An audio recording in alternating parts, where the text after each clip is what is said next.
ఎప్పుడు మనం దోసకి పల్లి చట్నీ, కొబ్బరి చట్నీ, లేదంటే పుట్నాల చట్నీ, లేదంటే అల్లం చట్నీ ఇవే చేసుకుంటుంటాం.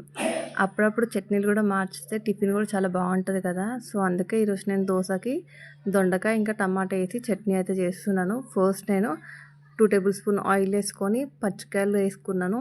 అందులో దొండకాయ అండ్ టమాటా కూడా వేసుకున్నాను. దొండకాయ తక్కువ, టమాటాలు ఎక్కువ వేసుకున్నాను. అండ్ పల్లీలు కూడా యాడ్ చేసుకోవాలి, టేస్ట్ బాగుంటుంది. తర్వాత నేను కొంచెం కొత్తిమీర, పుదీనా అలాగే కరివేపాకు కూడా అందులో వేసేసాను. తాలింపులు అయితే కరివేపాకు వేయను, ఎందుకంటే కరివేపాకు తీసి పక్కన పడేస్తాం. ఇలా చట్నీలో వేసుకుంటే ఏంటంటే అది మిక్స్ అయిపోతుంది కాబట్టి హెల్త్ కూడా చాలా మంచిది కదా కరివేపాకు.